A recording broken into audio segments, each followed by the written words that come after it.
दोस्तों, आप मंदिर में कभी ना कभी तो गए ही होंगे।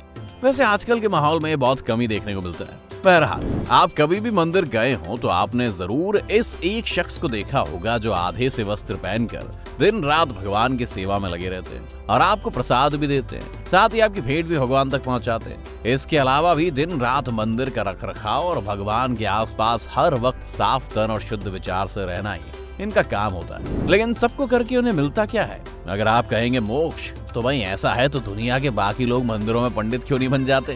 तो आज द मिस्टिका लैंड पर हम करेंगे उस बात का खुलासा जिसके बारे में बहुत कम लोग जानते हैं कि कितनी होती है सरकारी मंदिरों में पंडितों की सैलरी और कैसे नियुक्त होता है एक मंदिर का पंडित। तो चलिए शुरू करते हैं आज की वीडियो। लेकर प्रभु का नाम, मंदिरों में पंडित जी की जॉब। भले ये सुनने में थोड़ा अटपटा लगे, मगर ये सच है कि सारे मंदिरों में पुजारी जो होते हैं वो आपकी और हमारी तरह ही जॉब कर रहे होते हैं। उनका भी प्रमोशन होता है और यहाँ तक कि एक इंटरव्यू राउंड भी होता है, और ये सब करने के बाद आम लोगों की तरह ही उन्हें भी सैलरी यानी वेतन भी मिलता है। और भाई मिले भी क्यों ना, अंत में तो सबको अपना पेट और घर ही पालना होता है। मगर यहाँ पर आपको बता दें कि पंडित जी बनना इतना आसान काम नहीं है कि सोचा, तिलक लगाया, पहुंच गए मंदिरों में पंडित बनने। इसके लिए भी वैकेंसी निकलती है, रिक्रूटमेंट होता है और सिलेक्शन प्रोसेस से गुजरना होता है। मंदिरों के पुजारी की जॉब प्रोसेस अगर आप जानेंगे तो उसमें सबसे पहले रिक्रूटमेंट प्रोसेस यानी भर्ती प्रक्रिया, फिर वर्क प्रोफाइल, प्रमोशन और अंत में सैलरी भी शामिल रहती है। तो आइए सबसे पहले जानते हैं कि एक पुजारी बनने के लिए क्या होता है रिक्रूटमेंट प्रोसेस। बात अगर रिक्रूटमेंट प्रोसेस की जाए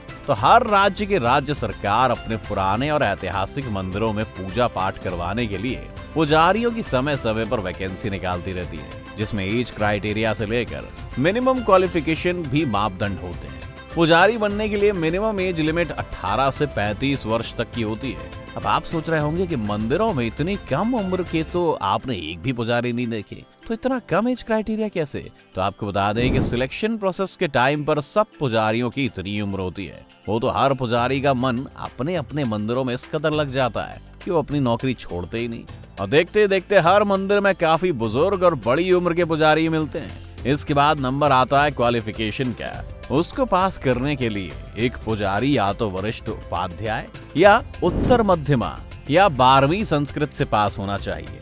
वहीं अगर आपने साइंस या कॉमर्स से पढ़ाई की है तो भूल जाइए कि आप ये वाली सरकारी नौकरी पा सकते हैं। सभी क्राइटेरिया को मैच करने के बाद राज्य सरकार इनके लिए परीक्षा ऑर्गेनाइज करती है। जैसे आपके यूपीएससी के लिए एस्पिरेंट्स होते हैं ना, वैसे ही पुजारी भी एस्पिरेंट्स होते हैं। और एग्जाम्स क्लियर करने के बाद एक पुजारी आपके मंदिरों में पहुंचते हैं। आपको बता दें कि पुजारी वाली जॉब राज्य सरकार के देवस्थान विभाग के अधीन आती है। एग्जाम्स क्लियर करने के बाद और जॉब में सेलेक्ट होने के बाद उनकी वर्क प्रोफाइल उन्हें सौंप दी जाती है। वर्क प्रोफाइल में भाइयों, पुजारी जी का काम मंदिरों में पूजा करना और पाठ करना होता है। उसके साथ साथ देवी देवताओं को सजाने, उनका श्रृंगार करने, प्रसाद चढ़ाने, उनकी नींद और बाकी भोजन का ध्यान रखना। और इतना ही नहीं, इन्हें मंदिर की देखभाल भी अच्छे से करनी होती है, जिसमें वक्त वक्त पर अगर मंदिर में कुछ खत्म हो जाए और अगर किसी चीज की जरूरत पड़ रही हो तो उसको मंदिर में उपलब्ध करवाना। त्योहारों के समय पर विशेष प्रबंध, भक्तों के लिए प्रसाद, तिलक वगैरह का इंतजाम करना, हर दिन भगवान की आरती करना, और इसके अलावा अगर मंदिर में कुछ भी होम हो जाए तो उसकी जिम्मेदारी भी इन्हीं पुजारियों की होती है। इसलिए मंदिरों के पुजारियों का KRA यानी की रिस्पॉन्सिबल एक्टिविटीज जितनी दिखती है उससे कहीं ज्यादा होती है, और इन्हें तो छुट्टी भी नहीं मिलती। प्रमोशन, आपको यहाँ बता दें कि हो सकता है आपने मंदिर में पुजारी देखे हो और सारे पुजारी आपको एक जैसे ही लगते हो, मगर उनको भी हायरार्की फॉलो करनी होती है। हर पुजारी की अलग अलग डेजिग्नेशन होती है और डेजिग्नेशन के हिसाब से वर्क प्रोफाइल होती है, जिसके लिए हर पुजारी को आगे अपने काम के बारे में रिपोर्ट भी देनी होती है। अब शुरुआत में पुजारी जी छोटे पद पर नियुक्त होते हैं, मगर उसके बाद समय समय पर उनके काम को देखते देखते प्रमोशन भी होता जाता है। हालांकि आपको यहाँ बता दें कि हमारे देश के ज्यादातर राज्यों में राज्य सरकारों द्वारा पुजारियों को प्रमोशन नहीं मिलता है, लेकिन कई राज्यों में पुजारी ग्रेड 2 तक प्रमोट होकर मैनेजर बन जाते हैं। सैलरी, आइए बात करते हैं एक नॉर्मल पुजारी सैलरी कितनी लेते हैं। वैसे तो पुजारियों का रिक्रूटमेंट राज्य सरकार के अंदर आता है, इसलिए इनकी सैलरी भी राज्यों के अनुसार कम ज्यादा होती है। मगर यहाँ हम एक राज्य के हिसाब से एवरेज सैलरी की बात करेंगे। मगर इनकी सैलरी जानने से पहले हम चाहते हैं कि आप जरा अनुमान लगाइए कि इन्हें आखिर कितनी तनख्वाह मिलती होगी। दिन रात ये दान दक्षिणा से घिरे रहते हैं, मंदिर में रहकर फुल डे जॉब करते हैं, और हमारे देश में तो पंडित और पुजारियों का एक पूजनीय स्थान भी है। ऐसे में जरा सोचिए कि सैलरी कितनी पाते होंगे हमारे मंदिरों के पुजारी। अगर आपने सोच लिया है तो आइए आपको असलियत भी बता देते हैं दोस्तों। मंदिर में पुजारी का मूल वेतन यानी बेसिक सैलरी होती है मात्र 17,900 रुपए।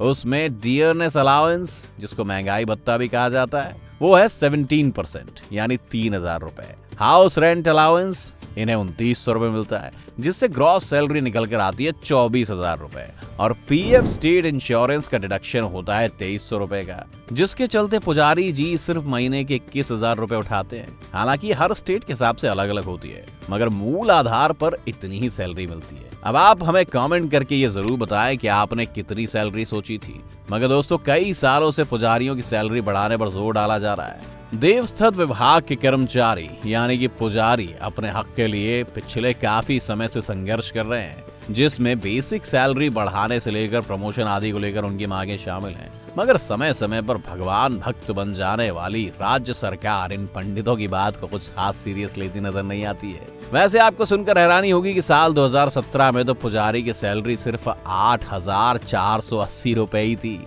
वैसे आपको बता दें कि अयोध्या में विवादित स्थल पर स्थापित अस्थायी रामलला मंदिर की पूजा अर्चना भोग के साथ कर्मचारियों और पुजारियों के पारिश्रमिक पर सरकार ने अपना खर्च बढ़ा दिया है। जहां अयोध्या में पुजारी का मासिक मुआवजा 26,200 रुपए प्रति माह था, अब उसको बढ़ाकर 30,000 रुपए कर दिया गया है। वहीं इसके अलावा प्रधान पुजारी को 13,000 रुपए प्रति महीने सैलरी दी जाएगी। मगर साथ ही आपको ये भी बता दें कि साल 1992 के बाद पहली बार सरकार ने पुजारी की सैलरी में इतनी ज्यादा बढ़ोतरी की है। बता दें कि आज से ठीक 27 साल पहले सरकार ने पुजारी की सैलरी में मात्र 150 रुपए की बढ़ोतरी की थी। तो दोस्तों, ये थे हमारे देश की अनछुई जॉब, जिसके बारे में हम में से बहुत से लोगों को नहीं पता था कि भाई इसके लिए एग्जाम्स भी होते हैं, प्रमोशन भी होता है और इन्हें सैलरी भी मिलती है।